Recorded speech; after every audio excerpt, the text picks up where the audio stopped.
بالکل ٹھیک ہے، پی ٹی آئی کی سیاست پہ بھی آئیں گے، لیکن سب سے پہلے کیونکہ پیپلز پارٹی سے ہم نے آغاز کی، تھوڑا سا اس کو آگے بڑھاتے ہیں۔ ڈاکٹر صاحب، پیپلز پارٹی کے گولز کیا ہیں؟ پہلی بات تو یہ ہے کہ جو سیاستدان آپس میں گولہ باری کرتے ہیں وہ ذاتی بنیادوں پہ نہیں ہوتی،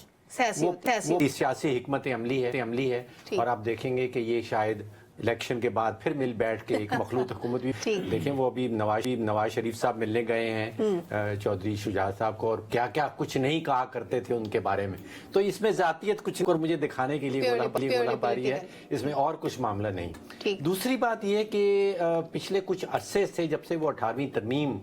کا معاملہ ہوا ہے تو قومی خزانہ اور الیکشن کیمپین جو ہے نا، یہ تقریباً ایک ہی چیز بن گئی۔ سیاسی جماعتیں جو ہیں وہ چاہتی ہیں کہ جب جو قومی خزانے میں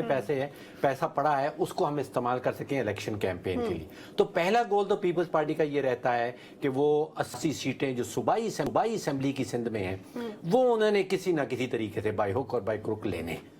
وہاں پہ معاملہ ہے 700 ارب کے ترقیاتی فنڈز کا، تو وہ تو ان کا پہلا گول ہے کہ انہوں نے وہاں سے 80-85 سیٹیں، وہ سکھر اور ٹھٹھا کے درمیان کی ان کا وہ کانسٹیچوئنسیز ہیں، وہاں سے انہوں نے 80-85 سیٹیں جیتنی ہیں، اسمبلی تو جیتنا ہے جیت۔ باقی خواب ہیں، کچھ ان کو دکھائے گئے، انہوں نے خود دیکھے،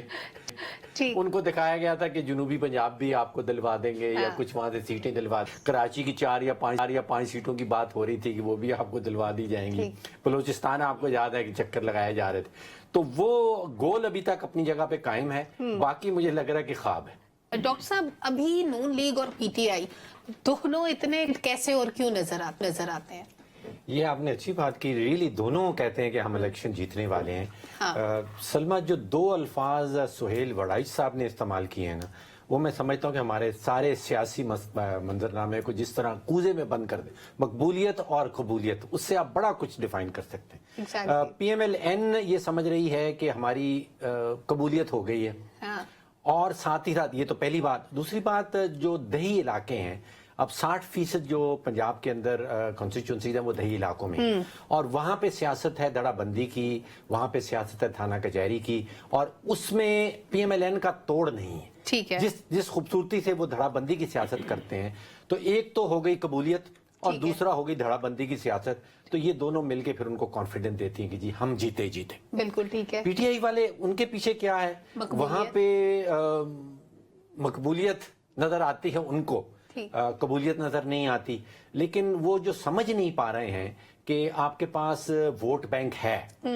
اس ووٹ بینک کو آپ نے پہلے تو ووٹر کو باہر نکالنا ہے گھر سے کہ وہ ووٹ ڈالنے جائے، ورنہ ووٹ بینک کا کوئی فائدہ نہیں ہے۔ جب تک وہ ووٹ بینک ووٹر نہیں بنے گا اور ووٹر سے پھر آپ کو سیٹ نہیں جیتی جائے گی، اس وقت تک آپ کا ووٹ بینک کا کوئی فائدہ نہیں۔ آپ کے بے شک جتنے ووٹ ہوں، جتنا بڑا آپ کے پاس ووٹ بینک ہو، جب تک آپ کے پاس سیٹیں نیشنل اسمبلی میں نہیں ہوں گی۔ اب یہاں پرابلم یہ آ رہا ہے کہ ان کے پاس کینڈیڈیٹ کوئی نہیں، ان کا ٹکٹ لینے والا کوئی نہیں، تو وہ جو سیاسی حکمت عملی ہے وہ اس کو کس طرح طاقت کے اندر کنورٹ دیکھیں نا، سیکھیں امیڈیٹ ماضی سے اب جس طریقے سے نواز شریف صاحب سوری کر کے پیچھے ہٹے ہیں، اب دیکھ لیں کتنی سخت ان کی باتیں تھیں، ان کی پارٹی 2018 الیکشن رگ ہوا، آر ٹی ایف بیٹھا گیا، جیلوں میں ڈالا گیا، یہ وہ پیچھے ہٹ گئے۔ ان کو قاسم کے ابا کوئی باتیں کیوں نہیں سمجھ آتی کہ ہم ان کو اوائڈ کریں؟ اگر اقتدار میں آنا ہے، بالکل سمجھ آ جانی چاہیے، کافی بھگت لی ہے، میرا خیال ہے اب ان کو سمجھ آ جانی چاہیے یہ چیز۔